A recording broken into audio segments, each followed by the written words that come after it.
নমস্কার। আজ আমরা রয়েছি সাঁই বাড়ির বিখ্যাত দম্পতি উদয় সাঁই এবং উমা সাঁইয়ের সঙ্গে। উমা সাঁইয়ের পরিচয় হচ্ছে বর্ধমান পুরসভার কাউন্সিলর। আজকে তার কাছে আমরা পুরো পরিষেবা নয়, আমরা এসেছি সাঁই বাড়ি নিয়ে কিছু কথাবার্তা বলতে। 17ই মার্চ 1970 সালে সাঁই বাড়ির হত্যাকাণ্ড অনুষ্ঠিত হয়েছিল। তার আগের দিন তৃতীয় যুক্তফ্রন্ট সরকার ভেঙে দেওয়া হয়েছিল এবং তারপরে তারই প্রতিবাদে একটা মিছিল হচ্ছিল, সিপিএমের একটা মিছিল হচ্ছিল। সেই মিছিল থেকেই সাঁই বাড়ির উপরে আক্রমণ হয়। এখন অপপ্রচার কীরকম হচ্ছে বা এরকম যেগুলো যেগুলো আসছে সেটা হচ্ছে এই যে, আপনি যদি গুগল দেখেন, গুগল মানে একটা সার্চ ইঞ্জিন আছে, ওখানে কোনো ঘটনার কী কী হয়েছিল না হয়েছিল ইতিহাসের সব ঘটনা পাওয়া যায়। সে গুগলে দেখাচ্ছে যে এই সাঁইয়ের ভাইরা ছিল গুন্ডা বদমাইশ এবং এরা ওখানে সব কংগ্রেসের নেতাদের মদ, মহিলা, টাকা পয়সা এই সমস্ত সাপ্লাই করত। এলাকার মানুষ তাদের আপত্তি করেছিল, তখন তারা তাদের গায়ে গরম জল ঢেলে দেয়। সেই নিয়ে নাকি এই গোলমালের সূত্রপাত হয়। গোলমালের সূত্রপাত তারা যদি গুন্ডা হয়, প্রকাশ্য দিবালোকে জনসমক্ষে একটা বাড়ির মধ্যে প্রবেশ করে এই লোকগুলোকে কোথা থেকে এরা নিয়ে এসেছিল? CPM party. তারা যদি গুন্ডাই হয়, তেনারা কত বড় এবার বলুন তো, তাদেরকে ইয়ে করার অধিকারটাকে দিয়েছিল তেনারা কত, যারা নিজে আইনকে পর্যন্ত আপনার বাড়ির মধ্যে প্রবেশ করে আপনাকে মার্ডার করে, তাদের বড় বড় কথা। আজকে এই যে গণহত্যাকারী, তো পশ্চিমবাংলা থেকে পশ্চিমবাংলার মানুষ এদিকে মুছে দিয়েছে। পশ্চিমবাংলার মানুষ অতিষ্ঠ হইয়া গণহত্যাকারী কমিউনিস্ট পার্টি, লুটারা সিপিএম পার্টিকে লুটপাটন করতেছে। উৎপাটন করেছে তো। আচ্ছা, এবার উমা দেবী একটু বলুন তো, যে ঘটনার দিন আপনি তো প্রত্যক্ষদর্শী নিশ্চয়ই, আপনি কি কি দেখলেন, ঘটনাটা কি দেখলেন? ঘটনাটা দেখেছিলাম যখন 1970 সালে ঘটনাটা হয়, আমি ওই পাড়ারই মেয়ে। আমরা তখন দেখলাম যে প্রচুর, মানে চারিদিক থেকে বাঁকার ধার দিয়ে ওইদিকে প্রচুর, বোধহয় 5 থেকে 10,000 লোক সমস্ত ফ্ল্যাগ হাতে করে দৌড়তে দৌড়তে সমস্ত আসছে। তখন বাঁকার জল কম ছিল, যেহেতু চৈত্র মাস, তখন বাঁকার জল দিয়ে সমস্ত তারা এপার থেকে এরা ডাকছিল, সিপিএমের লোকেরা সব যারা নেতা তারা ডাকছিল, আর তারা হুড়ুড় করে আসছিল। আমরা ছাদ থেকে ওইগুলো আমরা দেখেছি। তারপরে সমস্ত প্রত্যেকটা বাড়ির দুয়ারে দুয়ারে সমস্ত সব বড় বড় সব গুন্ডা বাহিনী, সমস্ত টাঙ্গি বল্লভ নিয়ে প্রত্যেকের বাড়ির দুয়ারে, যাতে কেউ না বেরোতে পারে, সেইগুলো আমরা সমস্ত সব প্রত্যক্ষভাবে দেখেছিলাম। এবং ওরাই সেগুলো যা কিছু করবার, গোটা বাড়ি ঘিরে দিয়েছিল 5 থেকে 10,000 লোক নিয়ে, গোটা পাড়া শুদ্ধ। যাদের মনে কোনো টেলিফোন আছে, টেলিফোনে তার শুদ্ধ সমস্ত কেটে দিয়েছিল, যাতে আমরা মানে কোনো কিছু থানায় না খবর না দিতে পারি। এলাকাটাই গোটাটা ঘিরে দিয়েছিল, লোকে ঘিরে দিয়েছিল, 5 থেকে 10,000 লোক। তো এখন ব্যাপার হচ্ছে যে তারপরে যে 3 জন মারা গেলেন, তাদের পরিচয় কি? তাদের পরিচয় আমার দাদা, আমার নাম এই যে Nabakumar Sai, head of the family lawyer. Nabakumar Sai তো পরে মারা গেলেন না, 71 সালে। মলয় সাঁই, প্রণব সাঁই, মলয় সাঁই, আর নবকুমার সাঁই 71 সালে। আচ্ছা, জিতেন রায় তো, হ্যাঁ, ওই দিন মারা গিয়েছিল। জিতেন রায় তো আপনাদের বাড়ির বোধহয় প্রাইভেট টিউটর ছিলেন। আচ্ছা, উনি কি আপনাদের পড়াতেন? হ্যাঁ, আমাদের। আচ্ছা, তো মানে এই 3 জনকে কিভাবে খুন করা হলো? বাড়ির মধ্যে প্রবেশ করে কদিন আগে থেকেই লোকগুলোকে কোথা থেকেই এই যে না, খুনটা কি কুপিয়ে কুপিয়ে করা হলো? একবার ঘরের মধ্যে নৃশংসভাবে পৈশাচিক হত্যাকাণ্ড। মায়ের নাম কি ছিল যেন? মৃগনয়না সাঁই। মায়ের মাথাটাকে ফাটিয়ে দিয়েছিল। মাকে রক্ত মাখা ভাত খাওয়াতে বাধ্য করেছিল। বললাম তো, যা মানে এদের কথা আর বলেন না দাদা, এগুলো মুখে আনতে, এগুলো বলুন, মুখে আনাও মানে এদের, এগুলো বলুন, এগুলো কমিউনিস্টদের ইয়েতেই এগুলো। আচ্ছা, তো তাহলে যেটা হলো, 3 জনকে ওখানে কুপিয়ে খুন করা হলো। নবসাঁই তখন বাড়ি ছিলেন না? হ্যাঁ, সব বাড়িতে আমাদের। তাহলে উনি কি বেঁচে গেলেন কি করে? মানে অন্য আমাদের ঘরে, একটা ঘরের মধ্যে আমরা ঢুকে পড়েছিলাম, পড়ে কোনো রকমে আমরা বেঁচেছিলাম, জানলেন? ওই বাড়িতে গেলেই, ওখানে ঘটনাস্থলে গেলেই সব দেখতে পাবেন। আচ্ছা, ডক্টরেট প্রতাপচন্দ্র এসেছিলেন, যে যখন ডেড বডি নিয়ে আমরা মিছিল করলাম, বের করতে দেবে না, গুলি চালাবে, তখন প্রতাপচন্দ্র ডক্টরেট প্রতাপ বলে কত থানার পুলিশ আছে, দেখি গুলি চালাক, মানে আপনাদের ডেড বডি নিয়ে বেরোতে মানে মানুষ খেতে যাবে, সেই জন্য আর এই যে যত কিছু এইগুলো হচ্ছিল, আজকে একটা কথা বলে নেই আপনাকে, আজকে এই থানাগুলো এইগুলো হচ্ছিল কাদের মদতে বলুন দিকে? থানাগুলো তো একটা বিচরণ ক্ষেত্র করে রেখেছিল। আজ তো আপনারা ক্ষমতায় নিয়ে এলেন, পশ্চিমবাংলায় মানুষ অতিষ্ঠ, যে কথাটা বলতে গেলাম, পশ্চিমবাংলার মানুষ অতিষ্ঠ হইয়া এই গণহত্যাকারী কমিউনিস্ট পার্টি সিপিএম পার্টিকে ক্ষমতাচ্যুত করেছে। মানুষের চোখ ফুটেছে, মানুষ জবাব দিছে, জবাব যথোচিত। তারপরে কি কি ঘটলো উমাদেবী বলুন, তারপরে কি ঘটলো? তারপরে তো মানে মানে এই যে খুন করে তো ওরা বেরিয়ে চলে গেল। খুন করে বেরিয়ে চলে গেল কি, মানে যখন খুন করেছিল তখনও নাকি মানে সমস্ত সব তো প্রত্যেকে জানতো, ডিএম থেকে এসপি থেকে সবাই, মানে পুলিশ মহল সমস্ত তারা দাঁড়িয়ে থেকে খুন করিয়েছে। সেখানে বিনয় কুমার ছিল, নিরুপম সেন ছিল, ঠিক আছে, তারা অনিল বসু ছিল, অনিল বসু ছিল, অনিল বসু যে পরে আরামবাগের এমপি। হ্যাঁ হ্যাঁ, আচ্ছা, উনি ছিলেন। তারপরে আমাদের ওই মিউনিসিপ্যাল বয়েজ স্কুলের মাস্টারমশাই ছিলেন, ওই শিবনাথ কি দুর্গা দুর্গা দুর্গা হ্যাঁ দুর্গা শিববাবু ছিলেন, দুর্গা শিববাবু ছিলেন আমাদের ওই, হ্যাঁ আমাদের ওই যখন ওনারা ছিলেন আর কি, সেগুলো আর কি যখন ওনারা মেরেছিলেন তখন কিন্তু সেই রক্ত কিন্তু বিনয় কুমারের মানে পাঞ্জাবি ধুতি পাঞ্জাবি পরতেন উনি, ওনার কিন্তু পাঞ্জাবিতে রক্ত দাগ পর্যন্ত দেখেছিলেন, তখন রক্ত দাগ পর্যন্ত সেখানে দেখা গিয়েছিল। কিন্তু ওখানে তখন আমাদের ছিলেন, ডিএম ছিলেন যিনি, তিনি কিন্তু ওকে দেখতে পেয়েছিলেন যে রক্তর দাগ, তখন ওনারা বলেছিলেন এখানে কি হয়েছে, তখন বলছে না কিছু হয়নি, নিয়ে ওরা বেরিয়ে যাওয়ার জন্য চেষ্টা করেছিলেন, নিয়ে সমস্ত সব বেরিয়ে চলে গেছিলেন, তিনজনকে একবারে খুন করেছে, এমনভাবে খুন করেছিলেন। আমরা পরে তখন আমরা যেহেতু পাড়ায় থাকতাম, যখন চলে গেছে তখন আমরা নিজেরা গিয়ে দেখেছি, রান্নাঘরে যে দুটো হাঁড়িতে ভাত ডাল ফুটছিল, সেইগুলো সমস্ত আমরা গিয়ে দেখেছি, সমস্ত যত বস্তা বস্তা ধান ছিল সমস্ত আগুন ধরিয়ে দিয়েছে, ঘরের ভেতরে তখন দাউ দাউ করে সব আগুন জ্বলছে। এইগুলো মানে এমন মানে মানে এমন অত্যাচার, মানে আমরা জীবনে কোনো দিন আমরা তখন ছোট ছিলাম, কিন্তু জীবনে কোনো দিন দেখিনি এইরকম অত্যাচার মানুষের একটা, মানে যদি কুকুর বিড়ালও হয় মানুষ বোধহয় এরকমভাবে অত অত্যাচার করে না।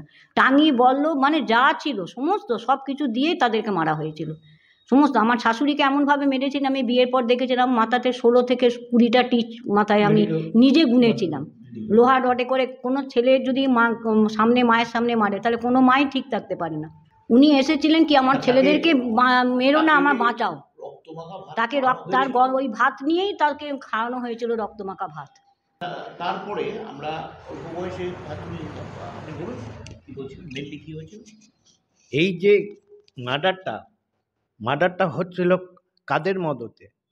সিপিএম পার্টির ক্ষমতায় এসে সমস্ত তথ্য প্রমাণগুলোকে লোপাট, সিপিএম পার্টি মার্ডার করে চলেছিল, আবার এই নথিপত্রগুলোকে চোপাট। এই যে কথাটা বললেন আপনার ভাই বিজয়কে সিপিএম পার্টি একদম এই যে অকারেন্স প্লেসটাকে পর্যন্ত ডিস্ট্রয় করছিল কাদের মদতে? আসুন আপনি ইতিহাসকে কখনো মোছা যায়? তাহলে যেটা হচ্ছে, ঘটনা যেটা হচ্ছে সেটা হচ্ছে এই যে আপনাদের বাড়িতে 3 জন খুন হলেন, আপনি বিজয় সাই খুন হবে কেন? বিজয় সাইকে আমি বলছি যে 3 জন খুন হলেন, বিজয় সাই, নব সাই এবং আপনি উদয় সাই, 3 জন একটা ঘরের মধ্যে আটকে ছিলেন। সব বাড়ির আদার্স মেম্বার যারা ছিল, বোনেরাও সব ছিল।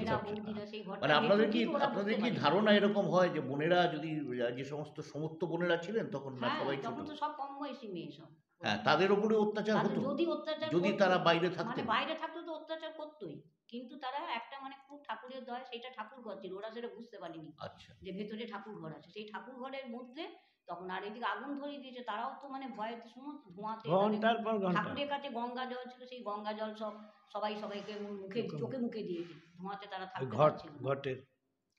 আমরা অল্প বয়সে দেখেছি, আমি যখন স্কুলে যেতাম, সিএমএস স্কুলে পড়তাম, স্কুলে যেতাম, সামনে দিয়ে যেতাম কংগ্রেস অফিসের সামনে দিয়ে যেতাম, হ্যাঁ সামনে দিয়ে যেতাম, তো শিশিরবাবু তো পালিয়ে গেলেন, সারিবালিউড কেসের উনি নাকি অভিযুক্ত ছিলেন বলে উনি পালিয়ে গেলেন। তো আমরা যখন যেতাম তখন আমাদের সময় বংশীবাবু টিচার ইনচার্জ ছিলেন, তো যাই হোক, তো আমরা যাওয়ার সময় দেখতাম যে ওই ফ্লেক্সে ওই 3টে মৃতদেহের ছবি বড় করে টাঙিয়ে আছে, টাঙিয়ে রাখা হয়েছে এবং বলা হচ্ছে যে সাঁইবাড়ির নৃশংস হত্যাকাণ্ড। তারপরে আরেকটা নির্বাচন হলো তো 72-এর আগে, সিদ্ধার্থ শঙ্কর রায় ক্ষমতায় আসার আগে তো আরেকটা নির্বাচন হলো, তো তাতে সিপিএম কিন্তু জিতলো দেখা গেল। তো সেটার পিছনে কারণটা কি? এই যে এত এত বড় একটা জেলায় আপনারা যেটা বলছেন যে এই যে গণহত্যার তো একটা জেলা জুড়ে একটা ওদের যে আলোড়ন পড়েছিল। 70 সালে ঘটনাটা হয়েছিল, কিন্তু 72 সালে আবার আমাদের কংগ্রেস ক্ষমতায় না এসেছিল। না, তার আগেও নির্বাচন হয়েছে। দেখুন প্রফুল্ল সেন এইসব, আবার একটা পিডিএফ মিনিস্ট্রি হলো তৈরি। কিন্তু 72 সালে কংগ্রেস ছিল, 72 থেকে 77 পর্যন্ত তখন সিদ্ধার্থ শঙ্কর রায় মুখ্যমন্ত্রী ছিলেন। আচ্ছা আচ্ছা, 72 থেকে তখন 77 হ্যাঁ সাল। সেটা আমি জানি। হ্যাঁ। 72 থেকে 77 অবধি সিদ্ধার্থ শঙ্কর রায় ছিলেন। ইন্দিরা গান্ধী আপনাদের বাড়িতে কোন সময় এসেছিলেন? ইন্দিরা গান্ধী ওই ঘটনার পরই এসেছিলেন। 70 সালে 7ই মার্চে 17 সাঁইবাড়ি হত্যাকাণ্ডের পর। সাঁইবাড়ি হত্যাকাণ্ডের পর ইন্দিরা গান্ধী এসেছিলেন। ডেটটা কবে মনে আছে? সেইটা না, বলতে ডেটটা পারবো না, তারিখটা অত মনে 70 নাই। ওই কানাই নাটসাল না না, স্পন্দন মাঠে এসেছিল, স্পন্দন মাঠে। আচ্ছা আচ্ছা। স্পন্দন মাঠে আমি তো সেখান থেকে উনি আপনাদের বাড়িতে আসেন। আর ওখানে কেউ যে- কেউ এসেছিলেন? হ্যাঁ, স্পন্দন আর মাঠে। আর কি কেউ এসেছিলেন সঙ্গে এরকম বড় মাপের? প্রতাপচন্দ্রের কথা হ্যাঁ, বললেন। প্রতাপচন্দ্র এসেছিলেন, ইন্দিরা গান্ধী এসেছিলেন, তারপর সিদ্ধার্থ শঙ্কর রায় এসেছিলেন, তখনই সিদ্ধার্থ বাড়ির রায় ঘটনা। মুখ্যমন্ত্রী ছিলেন, প্রণব আচ্ছা। মুখার্জি এসেছেন, তারপরে আরো সমস্ত বড় বড় যারা, অশোক সেন এসেছেন, ভোলা আচ্ছা। সেন এসেছেন, আচ্ছা ভোলা প্রত্যেকে সেন তো এসেছেন। বিরাট মানে কমিশনটা। বড় বড় যারা ছিলেন সমস্ত নেতামন্ত্রী যারা, সবাই কিন্তু সাঁইবাড়ি এসে সবাই ঘুরে গেছেন। প্রতিটা মানুষজনই যারা কংগ্রেস করতেন তখনকার দিনে সবাই এসে ঘুরে গেছেন। সাঁইবাড়ির যে মামলা হলো, মানে যে ঘটনা ঘটলো, সেটা নিয়ে টাউন হলে একটা কমিশন কমিশন 70 সালে করেছিল। 7ই মার্চে মুখোপাধ্যায় কমিশন। হ্যাঁ, কিন্তু সেখানে আবার একজন গুণমণি, ওই তো গুণমণিকে রায়কে খুন করে মার্ডার করে দিয়েছিল। দিল গুণমণির টাইটেল কি ছিল? গুণমণি রায়। রায়। গুণমণি রায়কে সেখানেই খুন সেখানে করে খুন ফেলা করে, হলো। যেহেতু উনি সাক্ষী দিয়েছিলেন সেই হিসেবে সাক্ষীর জন্য ওকে খুন করে খুব দেওয়া হয়েছিল। ব্রিলিয়ান্ট স্টুডেন্ট ছিল। খুব ভালো আচ্ছা। ছেলে ছিলেন উনি। খুব উনি brilliant। গোল্ড আচ্ছা। মেডেলিস্ট ভালো ছেলে ছিলেন গুণমণি রায়।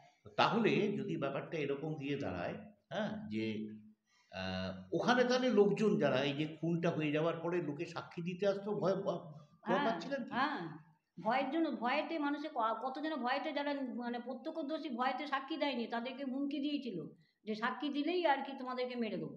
গুণমণিকে তো সঙ্গে সঙ্গে ওখানে যেহেতু সাক্ষী দিয়েছিল তার জন্য মেরে দিল। আচ্ছা। পাড়ার লোকেও সাক্ষী দিত, কিছু জনের কাছে সাক্ষী নিয়েছিল, কিন্তু কিছু জন ভয়েতে দেয়নি, তারা প্রত্যক্ষদর্শী। ওদের ভয়েতে তখন ওরা তো সমস্ত আমার সবাইকে বাড়িতে এই যখন সাঁইবাড়ি ঘটনা, পাড়া প্রতিবেশীদের বাড়িতে এরকম সব শেকল তুলে দিয়েছিল।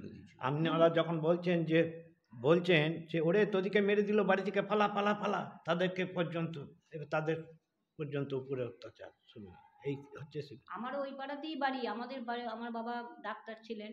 ডাক্তার ছিলেন? হ্যাঁ, আমার বাবার কি নাম? বাবার নাম ডাক্তার দেবীপ্রসাদ রায়চৌধুরী। উনি আচ্ছা, গাইনিকে আচ্ছা। ডাক্তার ছিলেন। আচ্ছা আচ্ছা। তা আমাদের দোতলা বাড়ি ছিল, গ্যারেজ ছিল। হুম। তা ওই গ্যারেজেতে মানে সমস্ত সব আর কি, মানে বড় বড় গুন্ডা সমস্ত সব হাতে টাঙি বল্লভ নিয়ে ছিল। আমাদের গ্যারেজের ভেতরেতেও পেট্রোল ঢেলে দিয়ে দেওয়া হয়েছিল, আচ্ছা। মানে জ্বালিয়ে দেওয়ার জন্য। তবে মানে সবাই তো আর খারাপ হয় না, সেই জন্য কিছু মানুষ আর কি বলেছে না উনি ডাক্তার, ওনার বাচ্চা ছেলে মেয়ে আছে, ওদের বড় কেউ নেই। ওরা মনে করেছিল যে কোনো কংগ্রেসি ছেলে হয়তো আমাদের বাড়িতে লুকিয়ে আছে হয়তো, সেই হিসেবে ওরা জেলে পুড়িয়ে দিতে গেছিল। তাহলে এই টাউন হলে যে কমিশনটা বসলো তার কোনো রেজাল্ট পাওয়া গেল না? মুখোপাধ্যায় কমিশন, ওরা হ্যাঁ। অভিযুক্তরা প্রত্যেকে দোষী সাব্যস্ত হয়েছিল? হ্যাঁ, আচ্ছা। অল অ্যাকিউজড আর গিলটি, আচ্ছা। All accused are guilty. গুণমণিকে তো ওই দিন তো আমাকেও মেরে দিয়েছিল। ওই দিন আমাকেও ওই যে স্বপন ব্যানার্জি যে সাঁইবাড়ি কেসের আসামি মারা গেলেন হালে। 23 তারিখে, হ্যাঁ হ্যাঁ। ওরাই তখন সব এই যে পশ্চিমবাংলার যে তখন ওরাই তখন সব আইন আদালত থানা সব ওদের। এই থানা থেকে সামন চটপট করছিল। এগুলো কোন পার্টি? সিপিএম পার্টি ক্ষমতায় এসে। আর এরপরে আর কিছু বলুন না, বলতে তো হবেই, না বললে কি করে হবে। এখন ঘটনা হচ্ছে যে তাদের এই সিদ্ধার্থ শঙ্কর রায়ের আমলে যে 72 থেকে 77-এর মধ্যে এদের কোনো সাজার ব্যবস্থা হলো না, নাকি আদালতে কেসটা উঠলো? সব এখান থেকে স্থানান্তরিত হচ্ছে। কোথায়? কেসগুলো আচ্ছা। আলিপুর কোর্ট থেকে অমুক, এখান থেকে ওখানে, ওখান থেকে এখানে, এইসব করে ক্ষমতা যা খুশি করছে। আইন আদালত স্বপন ব্যানার্জি এখানকার, ও যা বলবে তাই সব। আর এরপরে এ তো মারা গেল কদিন হলো, 23 তারিখে মারা গেলেন অপারেশন অ্যাপেলোতে বোধহয় মারা গেছেন। অ্যাপোলো।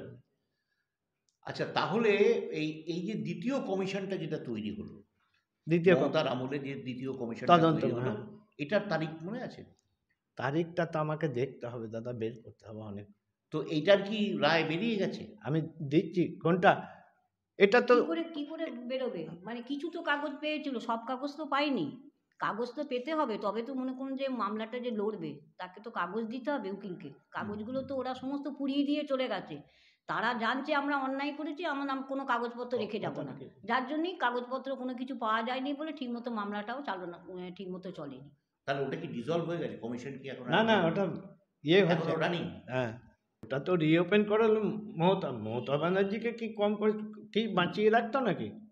আমি যেটা জিজ্ঞেস করতে চাইছি সেটা হচ্ছে যে এই যে কমিশন, মমতার স্থাপিত যে কমিশন হলো, সেই ব্যাপারটা এখনো অবধি অমীমাংসিত রয়েছে, তার কোনো রায় হয়নি, কমিশন ডিসলভও হয়নি, যেটুকু আপনারা জানেন সেটুকু বলুন। আমি বলছি, আমি যেটুকু ফর মাই নলেজ, যে যত কোনো কমিশন হয়েছিল সমস্ত কমিশনের, সাঁইবাড়ি কমিশনের ইয়েটাও হয়েছে।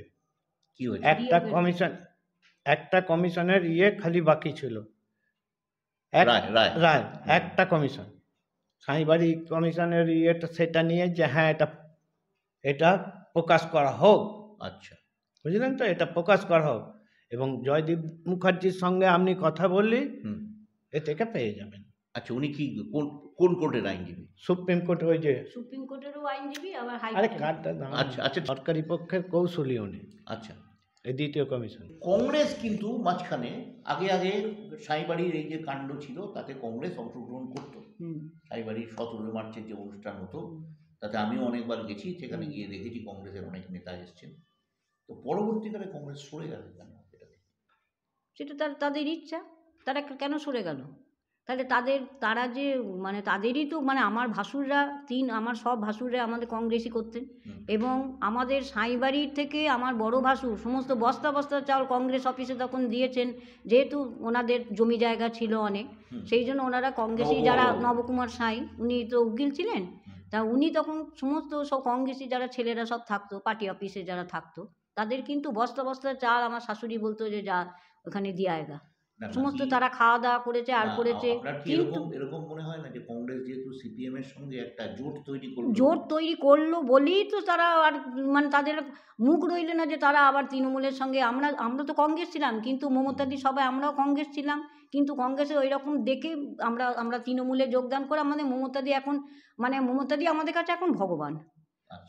মমতাদি ভগবান, কারণ মমতাদি যা করেছেন এখনো পর্যন্ত, মানুষের যা করছেন, চারিদিকে এত উন্নয়ন করেছেন, এত সমস্ত যে পার্টি, সমস্ত এত পার্টি এসেছে গেছে, কিন্তু এই রকম মমতাদির মতো সহযোগিতা করা মানুষকে। আপনার তৃণমূলে যাওয়ার কারণ হচ্ছে তারা সিপিএম এর সঙ্গে কি করে হাত মিলালো? বিশ্বাসঘাতকতা হচ্ছে কংগ্রেস, যারা আমার ভাসুরা কংগ্রেস করতেন, সেই কংগ্রেসি বাড়ির হয়ে তারা অন্য যারা সিপিএম আমাদেরকে মানে খুন করে দিয়ে চলে গেল, তাদের সঙ্গে হাত মেলে না, তাহলে সেই সাঁইবাড়ির লোকেরা কী করেছে তাদের সঙ্গে হাতে হাত মিলিয়ে চলবে বলুন? সেই জন্য আমরা তৃণমূল করি, আমরা এখন মমতাদির কাছে আছি, আমরা মমতাদির সঙ্গে সব সময়, মানে মৃত্যুর দিন পর্যন্ত মমতাদির সঙ্গে আমরা থাকবো। মমতাদি আমাদের প্রচুর সহযোগিতা করেছেন। কংগ্রেসের আমলেও তো আমাদের মানে চাকরি হওয়ার কথা ছিল, কিন্তু সেই চাকরি কেউ দেননি। চাকরি হতো তখন আমাদের আমার স্বামী ছিল, আমার দেওর ছিল, তাদেরকে তো চাকরি দেওয়ার মতো কথা ছিল, কিন্তু কেউ তো কংগ্রেসের আমলে কেউ দেয়নি। একমাত্র মমতা ব্যানার্জি আসার পর, মমতা ব্যানার্জি আমার ছেলেকে মেট্রো রেলে চাকরি করে দিয়েছেন, আমার বড় ভাসুরের 2 মেয়েকে, একজনকে নবান্নতে চাকরি করে দিয়েছেন, একজন জেলা পরিষদে এক ভাসুরি, আর আবার জিতেনদারও এক ভাইপোকে চাকরি করে দিয়েছেন।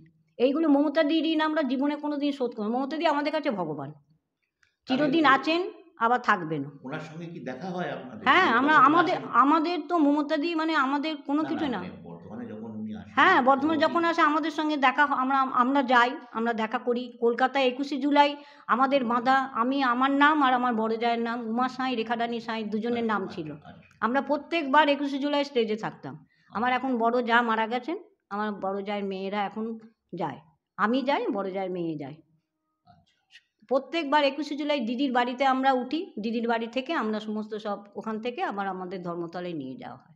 একটা কথা বলে নি, বলো। এই যে বললেন জোট জোট জোট জোট জোট, এত যে হলো অ্যালায়েন্স, তাদের সঙ্গে আবার অ্যালায়েন্স, যার জন্য কলকাতায় গিয়ে আমি প্রেস কনফারেন্স করে এলাম। কলকাতায় গিয়ে আমি, কবে নাগাদ এটা? এটা কয়েক বছর হলো। আচ্ছা, কয়েক বছর আগে? কয়েক বছর আগে। হ্যাঁ, এই অ্যালায়েন্সটা হওয়ার পরে আপনি গিয়ে কলকাতায় প্রেস কনফারেন্স করে সাঁইবাড়ির কথা আবার তুলে ধরলেন। যে আবার তাদের সঙ্গে বলে অ্যালায়েন্স, অ্যালায়েন্স কিসের তাদের সঙ্গে অ্যালায়েন্স? আপনি যে কারণে যে मर जाएगा लेकिन सीपीएम नहीं करेंगे, सीपीएम हटाओ। আচ্ছা, তো এখন ব্যাপার হচ্ছে যে আপনাদের ওই যে বাড়ির যে জায়গাটা যেখানে এই হত্যাকাণ্ড হয়েছিল, অগ্নিকাণ্ড হয়েছিল, 2 নং প্রতাপেশ্বর, হ্যাঁ 2 নম্বর প্রতাপেশ্বর 2 নং প্রতাপেশ্বর শিবতলা, সাঁইবাড়ি, বর্ধমান। সাঁইবাড়ি কার? আচ্ছা, কার সাঁইবাড়ি? সাঁইবাড়িটা কার? প্রশ্নটা কার কার সম্পত্তি? ওটা সাঁই মিগনানার সম্পত্তি। আচ্ছা, তো সেখানে আপনারা নেই কেন? এখানে নেই মানে ঘরটা তো ভেঙে ভুঙে যা করে গেছে, একটা ঘর শত্রু বিভীষণকে দিয়ে সমস্ত ভেঙে ভুঙে যা খুশি করেছে। তখন ক্ষমতা প্রশাসনে, আপনি থানায় যাবেন। কে ঘর শত্রু বিভীষণ? কে? ওই যে ব্রাদার, ইয়াঙ্গার ব্রাদার বিজয় সাঁই। আচ্ছা, তো উনিও তো ছিলেন ওই সময় আপনাদের সঙ্গে যখন লুকিয়েছিলেন, উনিও তো ছিলেন। চোখ পাল্টে দিয়েছে। আচ্ছা, চোখ পাল্টে দিয়েছে। এসব লোকেদের কোনো ইয়ে আছে? আজ বাড়ি থেকে ছেলেকে, পরিবারকে নিয়ে বেরিয়ে এসেছিলাম, নাহলে আজ আমার এই যে ছেলে চাকরি, ছেলেকেও পেতাম আমি। আজ যে ছেলেকে চাকরি করে দিয়েছে সিদ্ধার্থ সাঁকে পশ্চিমবাংলার মাননীয় মুখ্যমন্ত্রী মমতা বন্দ্যোপাধ্যায় করে দিয়েছে। আজকে চাকরিটা করে দিয়েছে, তাই দুটো খাচ্ছি। এই বাড়িটাই যে বসে আছি, এদের যে জায়গাটা, ওটাও তো সিপিএম পার্টি নিয়ে চলে সাঁকারি পুকুরে। ওটা কাদের জায়গাটা? আপনাদের বাপের বাড়ি? হ্যাঁ, আমার বাপের বাড়ির জায়গা ছিল এখানে সাঁকারি পুকুরে। অগ্রদূত সংঘ ক্লাব, সেটা পুরো সিপিএম এর ক্লাব ছিল। সেই ক্লাবের ছেলেরা সমস্ত 30 বছর ধরে, যতদিন ওরা ক্ষমতায় ছিল ততদিন আমাদের ঘেরা ছিল জায়গাটা। আমাদের 22 কাঠা জায়গা ছিল। সেই জায়গাটা গোটাটা ওরা সমস্ত সব নিয়ে নিয়েছিল, দিয়ে পাঁচিল দিয়ে নিজেদের নামে শুদ্ধ করে নিয়েছিল। কিন্তু যখন আমরা ক্ষমতায় এলাম 2011 সালে, তারপরে তখন আমি গিয়ে দিদিকে বলেছিলাম, তখন দিদি বলেছি, আমি গিয়ে মমতাদিকে তখন বলেছিলাম, তখন দিদি বলেছিলেন ঠিক আছে তোমাদের বাড়ির কাগজগুলো সমস্ত সব দেবে। 2011 সালের পর যখন ক্ষমতায় আসে, তারপরে আমি মমতাদির কাছে গিয়ে তখন দিদিকে বলেছিলাম যে এইরকম আমাদের 22 কাঠা জায়গা সিপিএমরা বলছে, তোমাদের কাগজ আছে? হ্যাঁ, আমাদের কাগজপত্র সমস্ত ছিল। আমার বাবার বাবা দাদুর সম্পত্তি ছিল, সেটা দাদু কিনেছিলেন। সেইগুলো মমতা দিয়ে আমাকে বার করে দিয়েছিলেন। আর সেই জায়গাটা থেকে পৌরসভায় তখন আমি যখন কাউন্সিলর হলাম, তখন কাউন্সিলর হয়ে তখন আমাদের যে চেয়ারম্যান ছিলেন স্বরূপ দত্ত, তখন স্বরূপ দত্তকে আমি, খোকন দাস, আমরা 3 জনে গিয়ে কলকাতায় গেছিলাম এবং আমাদের ওইটা তখন ঠিক করা হয়েছিল যে পৌরসভাকে দিয়ে দেওয়ার জন্য। পৌরসভার চেয়ারম্যান তখন নিয়েছিলেন, নিয়ে আমাদের কিছু টাকা দিয়েছিলেন। সেই টাকা থেকে আজকে আমি ঘরটা একটুখানি সারাতে পেরেছি। এই বাড়ির জায়গাটা কি কিনেছিলেন? জায়গাটা আমার মা দিয়েছিলেন। মা দিয়েছিলেন? আমার বাপের বাড়ি থেকে আমার মা দিয়েছিলেন। তো তাহলে আপনাদের যা গিয়ে দাঁড়ালো যে আপনারা শুধু সাঁইবাড়িতে থাকতেই যে পাচ্ছেন না তা নয়, সাঁইবাড়ির অনুষ্ঠানে কংগ্রেস আসছে না, এবং আসছে যারা শুধুমাত্র তৃণমূলের নেতারা আসছে, স্বপন দেবনাথ ইত্যাদি যারা বড় বড় মাপের নেতারা, খোকন দাস, এরা সব সেই অনুষ্ঠানে যোগ দিচ্ছেন। তাহলে আমাদের যখন 50 বছর পূর্ণ হলো, কারণ 1970 থেকে 54 বছর এখন হলো, কিন্তু যখন 50 বছর হয়েছিল তখন আমি মমতাদির কাছে গেছিলাম, দিদিকে বলেছিলাম দিদি এবার আমাদের 50 বছর, তখন করোনার সময়। দিদি বলেছিলেন মা এখন তো করোনা, তা ঠিক আছে আমি না গেলেও কাউকে না কাউকে পাঠিয়ে দেবো। তখন কিন্তু ববি হাকিম এসেছিলেন। ববি হাকিমকে মমতাদি পাঠিয়ে দিয়েছিলেন। ববি হাকিম তখন 50 বছরে এসেছিলেন। এইগুলো আমাদের কাছে বিশাল পাওয়া। মানে দিদি আমাদের সঙ্গে এখনো পর্যন্ত যোগাযোগ রেখে যায়। আমাকে বলেছেন প্রতিবার যাই আমি, ততবার 21শে জুলাই দিদির বাড়ি থেকেই আমরা যাই। সবসময় আমাকে দিদি বলেন যে উমা তোমার যদি কোনো অসুবিধা হয় তুমি আমাকে জানাবে, কোনো অসুবিধা হলে আমরা দিদিকে বলবো। আপনি যে কাউন্সিলর হলেন আর কি, যে ভোটে দাঁড়ালেন, কাউন্সিলর হলেন, বেশ কয়েকবারই কাউন্সিলর হলেন। হ্যাঁ, আমি 2বার কাউন্সিলর হয়েছি, একবার প্রশাসক মণ্ডলীর মধ্যেও ছিলাম। তাহলে আপনি কি বলে এই যে প্রস্তাবটা, কাউন্সিলর হওয়ার প্রস্তাবটা কোথা থেকে এলো? কাউন্সিলর হওয়ার প্রস্তাবটা যেহেতু আমি সাঁইবাড়ি গৃহবধূ। সেই হিসেবে মনে করেন যে এমনি পাড়ারও অনেক সবাই বলেছিলেন, এবং বড় বড় যারা আমাদের কংগ্রেসের তৃণমূলের যারা বড় বড় নেতা তারাও বলেছিলেন। তখন দিদি আমাকে বলেছিলেন, কিন্তু আমি তো বউ, কিন্তু ছেলেদেরই হওয়ার কথা, কিন্তু মমতাদি আমাকে করেছেন এবং মানুষ আমায় ভোট দিয়ে দাঁড় করিয়েছে, জনগণের আমাকে রায় দিয়েছে, তবে আমি আজকে এই জায়গায় এসেছি। তা এখন আপনারা কি চাইছেন? এই যে সাইবাড়ির হত্যাকাণ্ড, এই পরিপ্রেক্ষিতে আপনারা এখন কি চাইছেন? আপনাদের চাহিদাটা কি? চাহিদা আবার কি, ছেলের এই তো দেখছেন যে একটা সম্পত্তির একটা উপসত্ত্ব পর্যন্ত পায় না, তাহলে কি অবস্থা দিন যাপন করছি চিন্তা করুন। না, সেইটা তোমরা মমতার কাছে আপনারা জাননি মমতার কাছে কি অবস্থা, এন্টার প্রপার্টি। সবই কত দিদিকে বলবো বলুন, সবই কি বলা যায়? আমাদের তো দিদি সবচেয়ে আমাদের হয়েছে, আমরা খেতে পাচ্ছিলাম না। আমি বাপের বাড়িতে আমরা ছিলাম, আমার শাশুড়ি যখন মারা যায়, কারণ আমার স্বামী কিছু করতেন না, যার জন্য আমার বাবা ডাক্তার ছিলেন এবং আমার বাবাও মারা গেছিলেন অ্যাক্সিডেন্টে। তখন কিন্তু আমার মা আমাদের 15 বছর আমি বাপের বাড়িতে ছিলাম। আচ্ছা, বাবা ডাক্তার থাকাকালীনই বাবার কিছু পয়সা মায়ের কাছে নিশ্চয়ই ছিল বলে মা আমাকে এখানে জায়গা কিনে বাড়িটা করে, আজকে 30 বছর হলো এখানে আছি। তারপরে দিদি যখন কাউন্সিলর হয়েছি তখন দিদির কাছে গেছি, দিদি আমাকে প্রচুর সহযোগিতা করেছেন কাউন্সিলরের সময়। আজকে এখনো পর্যন্ত দিদি 35টা এখন কি কাউন্সিলরের চাইছেন মধ্যে আপনারা? আমি একমাত্র দিদি ডাইরেক্ট ক্যান্ডিডেট, হ্যাঁ। এবং এখনো পর্যন্ত নিশ্চয়ই হয়তো মানুষের ভালো কাজ করতে পারছি বলেই এখনো না, হয়তো আমি এখন- আছি। এখন এর সাইবাড়ির বিচার আচ্ছা, বিচার চাইছি। আমরা কি যতদিন বলছেন? বাঁচবো ততদিন বিচার আমরা চাইবো। সেই বিচারটা পাবো না? যারা আপনার উপরে করি, একটা তো তার শাস্তি আছে, তার তো শাস্তি চায়, বিচার চায়।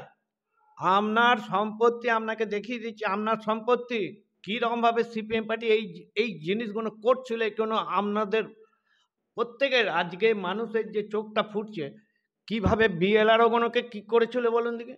বিএলআরওকে দিয়ে আপনার সম্পত্তি যে বিক্রি করছে, বিএলআরওকে দিয়ে আপনার সম্পত্তি বিএলআরওকে দিয়ে নিজের নামে রেকর্ড, এটা এই কোনো জনসমক্ষে আপনারা তুলে দেন, এইটুকু হচ্ছে কি কত এদের কি সাহস, চিন্তা করুন। থানাগুলোকে একবারে দুর্বৃত্তদের বিচরণ ক্ষেত্র, থানায় যাবেন কি, আপনাকে মেরে মুড়ে আপনার নামে 20-40টা কেস দিই, আজ দুটো খেতে পাচ্ছি কোনো রকমের দুটো খাবার জুট, এটা আপনাদের 5 জনের আশীর্বাদ, মমতা ব্যানার্জি। থানায় গিয়ে কি কখন আক্রান্ত হয়েছিল? হ্যাঁ, ও আর না আক্রান্ত হওয়ার কিছু নেই। ওদের কাছে গেলে আপনি কত রকমভাবে আপনাকে হেকেল, আর এই তো হচ্ছে স্ট্র্যাটেজিটা তো খুব ভালো করে আপনাকে, আর এর বেশি কিছু না, আমাকে বলে নয়, এগুলো আমাদের দর্শকদের বলুন, আমাদের বলছি তো, viewers-দের বলুন। এই কি অবস্থা বলুন তো। থানা যাবেন, আপনাকে মিউটেশন কত সব রেখে দিন, ডকুমেন্টস বলবে, আপনার ডকুমেন্টস বলবে, পেপারস বলবে, আমি তো সব করে রেখে দিয়েছি। না, পরবর্তীকালে কি 2011-র আগে থানায় গিয়ে কোনো কমপ্লেনও কি করা যেত যে আমার বাড়িতে এই হয়েছে বা এরকম? এসব বুঝি না, ওসব বুঝি না, সব বুঝেন ওই যে বলছে না স্থানান্তরিত, এখন থেকে ওখান থেকে কি অবস্থা করে রেখেছে। ঠিক আছে, নমস্কার, দুজনকেই ধন্যবাদ। আপনারা ছিলেন আমাদের বেঙ্গল পলিটিক্সের সঙ্গে সাক্ষাৎকার দেওয়ার জন্যে অনেক ধন্যবাদ। দুই স্বামী স্ত্রীকেই ধন্যবাদ। আপনারা আগামী দিনে চাইছেন বিচার। বিচারটা এই তো, final নিশ্চয়, কথা। এত সাইবারি পরিশ্রম হত্যাকাণ্ডের করে বিচার আজও চান। যদি না পায়, তাহলে বিচার। আপনার সম্পত্তি বলছে যারা পলিটিক্যাল সাফারার, তাদের সম্পত্তি করেন, সব যা খুশি করছিল ক্ষমতাতে, প্রশাসনিক মদতে। না, তাহলে হত্যাকাণ্ডের বিচারের সঙ্গে সঙ্গে যে সম্পত্তি আপনাদের কাছ থেকে কেড়ে নেওয়া হয়েছে নানান কৌশলে, আপনারা সেগুলো ফেরতও চান। ফেরত চাই, শাস্তি চাই।